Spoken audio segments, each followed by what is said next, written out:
is a virtue. Bible कहीं भी ये नहीं बताता कि एकता क्या है, सद्गुण है या कोई अच्छा गुण है. Does it say anywhere that unity is a good thing? क्या कहीं बाइबल में लिखा है कि जो एकता है वो एक अच्छी बात है? Because right from the beginning, or to say the first book of the Bible, in the creation narrative, you have something, that people coming together, unity, right? But for what? और जब आप बाइबल में देखते हैं, पहला पुस्तक से ही, शुरुआत से ही आप जब देखते हैं लोग इकट्ठे हुए या एकता में आए, तो उसका कारण क्या था? First Adam and Eve came together, और पहले आदम and और हवा something एक good happened, right?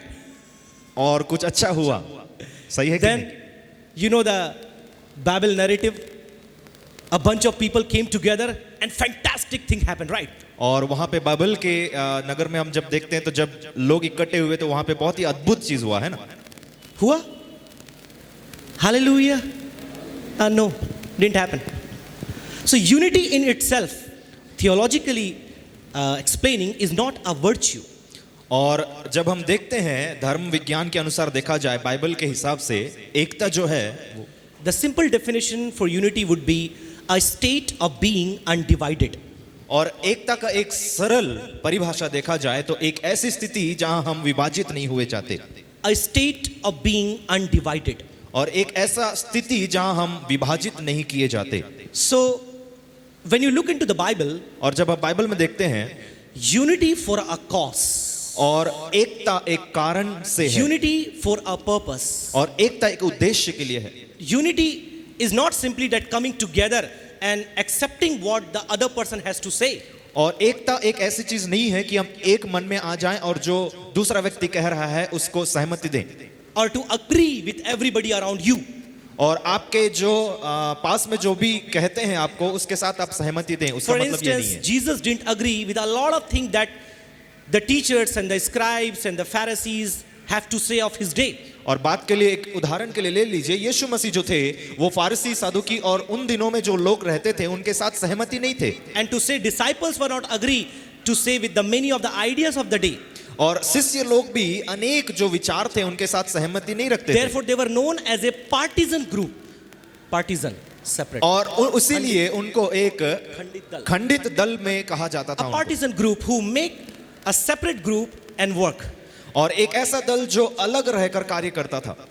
So coming to Bible college context, और हम जब बाइबल कॉलेज की एक संदर्भ में आते हैं, we see a lot of people coming together. और हम देखते हैं अनेक लोग एकता में आते हैं, एक मन में आते हैं. Most of this were in the church context, but I like one or two was in Bible college context. Since we are in the Bible college, it's very important for us to understand the value, importance and the purpose of unity. और यहाँ पे हम जब drama देख रहे थे ज्यादातर कलीसिया के ऊपर निर्भरित थे, लेकिन कुछ ऐसे भी थे जो बाइबल कॉलेज के हिसाब से देखा जाए जो उसका उद्देश्य को या परिपूर्ण करता है. And we see that because of the lack of unity, what all problems we face from you. और हमने देखा है कि आप जब एकता में नहीं रहते हैं तो उसका परिणाम क्या आता है.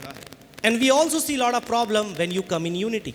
और बहुत सारे ऐसे परिणाम हो जाते हैं जब आप एक मन हो जाते हो, एकता में हो जाते हो. And most problem comes to the surface when actually you come to unity. और बहुत सारे समस्याएं तब उठती हैं जब आप एक हो जाते हो. For instance, उदाहरण के लिए, groupism requires unity. और सामूहिक या एक समूह बनाने के लिए एकता की जरूरत है, दल बनने के लिए एकता की जरूरत है. Like there are people of my state, I am going to flock together with him. और जैसे कि मेरा राष्ट्र के लोग जो हैं, मेरे भाषा के जो लोग हैं, राज्य के लोग जो हैं, उनके साथ मैं जुड़ जाऊंगा. That is to say, people of same color, same language, same background. और वो हो सकता है एक ही रंग के हो, एक ही भाषा के हो, एक ही पृष्ठभूमि से हो. Isn't it good? Unity is there. क्या ये अच्छी बात नहीं है? एकता है ना. Therefore I say unity is not a virtue. और इसीलिए मैं कह रहा हूं कि एकता जो है वो एक गुण नहीं है. Unity is not something that you should seek after.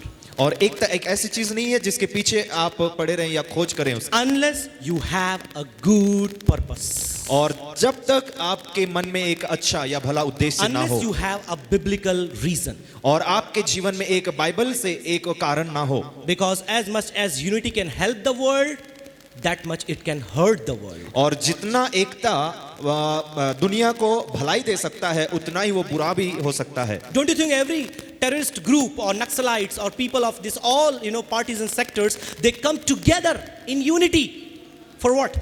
और जो नक्सली ग्रुप हैं, जो आतंकवादी लोग हैं, वो एकता में क्या करने के लिए आते हैं, क्या कारण से आते हैं? To hurt, to harm, to destroy. और विनाश करने के लिए, नुकसान पहुंचाने के लिए।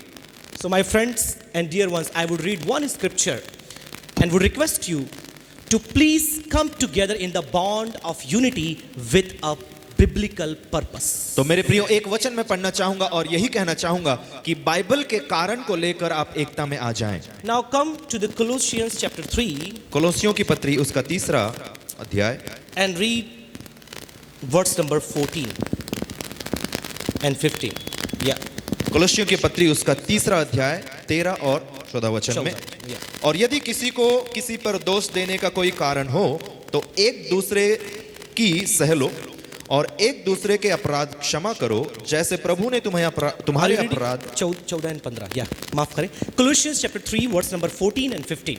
और कोलोसियों की पत्री 3 का 14 और 15। और इन सब के ऊपर प्रेम को जो सिद्धता का कटिबंध है बांध लो, और मसीह की शांति जिसके लिए तुम एक देह होकर बुलाए भी गए हो, तुम्हारे हृदय में राज्य करे और तुम धन्यवादी बने रहो। Now that Hindi translation does not have the word actually which is there in NRSV or other English translation. और कुछ अनुवादों में जो शब्द लिखा गया है वो हमें यहाँ नहीं पाया So जाता when I हिंदी read, में। you please translate. Above all, clothe yourself with love. और सब चीजों से परे आप प्रेम को पहन लें, which binds everything together in perfect harmony. और एक सिद्ध मन में या सिद्धता में आप सबको जो जोड़ती है। And let the peace of Christ rule your hearts, और आपके मनों में परमेश्वर का जो शांति है वो राज करने to पाए, which indeed you were called in the one body. और एक देह में जिसके लिए आप बुलाए गए हैं। Now this is the purpose of the unity biblically defining. और बाइबल के हिसाब से जो परिभाषा है यही है कि एकता में आना। You don't come together to promote your culture, your language, your fellowship. और आपकी जो सहभागिता है या आपकी परंपरा है उसको आप प्रतिष्ठित या प्रकाशित करने के लिए आप एकता में नहीं आते। You come together आप जब एकता में आते हैं to grow the body of Christ, और परमेश्वर की देह को आप बढ़ाने के लिए आते हैं, to cause and unity within the body of Christ, और परमेश्वर की देह में ही अपने में ही आप परमेश्वर को बढ़ाने के लिए आते to हैं, demonstrate the love of God. और परमेश्वर का प्रेम को प्रदर्शन करने के लिए आते हैं। And it says the purpose with which you were called. और ये कहता है कि जिस कारण से आप बुलाए गए थे। So hope this scripture helps us to understand और मैं आशा करता हूं कि ये शास्त्र भाग हमें समझने में मदद करता है that unity is not a virtue unless it is infused with a biblical purpose. और एकता जो है वो गुण नहीं है तब तक कि वो बाइबल के कारण से ना हो। May the good Lord bless you all. और भला परमेश्वर आप सबको आशीष Now here we come to the point where